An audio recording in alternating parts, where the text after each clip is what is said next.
The in-wing Sirius Loop ASL120, which is a long name, is a fan that is available in either a single fan or a triple fan pack.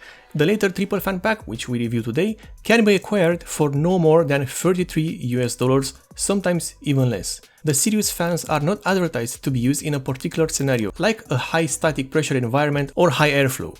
These fans are more like an all-purpose fan. In this review, we will see how the build quality and, more importantly, how the performance of these fans is, and also see that addressable RGB that they have. Before we get into the fans and see how they perform, we will take a look at what is being delivered with these fans. And remember, this is the case of the 3-fan pack variant. We have a single addressable RGB modular controller, which you can use to cycle through all the lighting modes and patterns available by default on these fans. Then there are no less than 12 fan screws, that is 4 screws for each fan, which are made out of metal and are the classic self-tapping screws. Then there are the 3 Rgb addressable adapters, which have 3 pins each.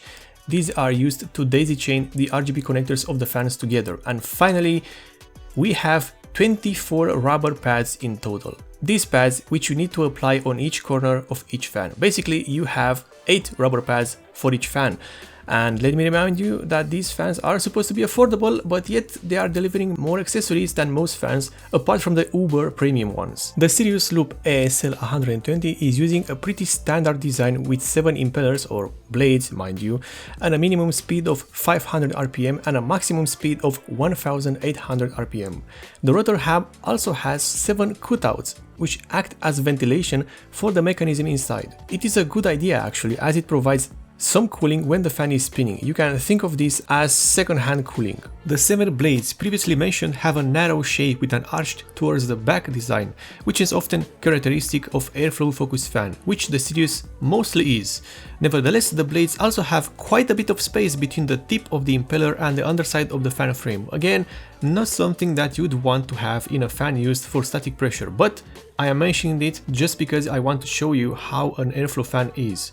Speaking of static pressure and airflow, while I will provide you with an actual decibel reading of the fan, I consider more important to actually show you how the fan sounds in real life, so here it is.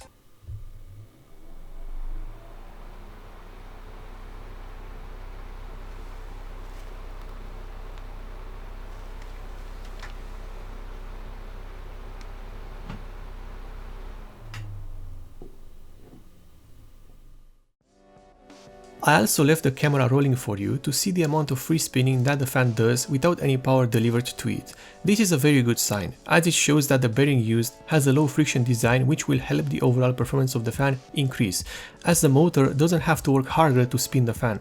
In addition, the bearing noise is kept to a minimum, and the only thing we can hear with the Sirius running at its maximum speed of 1800 RPM is the noise being pushed out by the blades and a bit of air turbulences as well.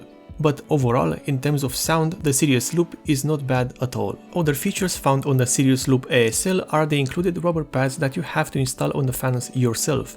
These are self-adhesive and will stick to the fan frame corners with ease. Luckily, there are also plenty of pads included in the accessory bundle to cover all 3 Sirius fans, as in all corners of all 3 fans on each side. This will not only reduce any vibrations that are being passed on into your case and system, but will also provide a much better platform for which the fans to sit on, as opposed to plastic direct on metal or plastic direct on radiator. In terms of connectivity, the Sirius Loop ASL120, still a long name in win. Anyway, in terms of connectivity, the fans have plenty of things to offer.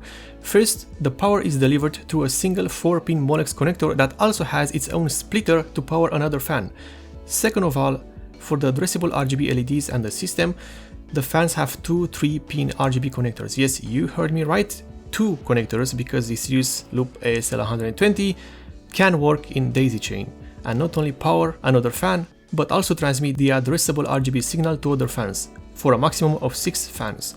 This is a feature that will drastically lower the cable clutter in your system, as you can have all 3 Sirius fans use only a single 4-pin Molex connector for the power and a single 3-pin addressable RGB header for the, well, glorious RGB colors. And now we can get into the performance of these fans, and as always we start with the sound testing, with the fan located at a fixed distance of 10 cm away from the measuring device. And in this test, the InWin Sirius Loop ASL120 reached a maximum noise level of 39 decibels, of course measured at 10 cm away, which puts the Sirius Loop models in the same noise range as the Arctic F120 Bion X or the Fractal Design Venturi HP12, or just a bit on the louder side when compared with Noisebroker or Noctua. When we talk about thermals, it is what we can expect from a general purpose fan which also has a decent rotational speed of 1800 rpm. The Sirius Loop ASL120 reached a CPU temperature of 72 degrees Celsius with an ambient temperature of 20 degrees Celsius. These readings were achieved using an Intel i9-9900K CPU manually overclocked to 5 GHz on all cores, which is also cooled using a Cooler Master Master Liquid 240 CPU cooler. While it is not the best method of measuring the performance of these fans, it is what I am technically capable of at this point. In the future, a wind tunnel will be acquired alongside sensor for both airflow, pressure and of course better readings of RPM. The main advantage of the InWin Sirius Loop ASL120 is the build quality, which is great, and you can see that starting from the weight of the fan and the fit and finish of the fan frame and the impellers. The accessory bundle is certainly impressive for the price of the 3 fans, and the connectivity options available on each fan make the overall package even more good value for money. The question is, however, why would you buy the Sirius and not the other similarly priced RGB fans available on the market? And that answer is pretty simple. Not only that you can get 3 fans for a lower price than buying them individually, but you can also have a fan manufactured by InWin, which is not to be taken lightly as the quality of their products is better than the average company. Now of course there are things to complain about, especially when we talk about the Sirius, starting with the flimsy RGB connectors which are only held in place by pure friction alone. A clip would have been better in the long run, but this is something that can be fixed with ease using duct tape, as pretty much most things are these days. And the last thing to complain about is how the RGB is integrated. While it does what it says on the box and it is a true addressable RGB system, the light generated by these fans is not that bright, and the reduced size of the LED ring around the blades certainly doesn't help either. But these are good all-purpose fans which do have a better quality than other similarly priced fans. If you liked this review, then you can consider subscribing for more similar reviews and videos, and also please let me know which RGB fans you like most in the comment section below. In addition, if you want to support me directly, there is a Patreon page available in the description below, alongside a subscriber star page. But until the next review, thanks for watching.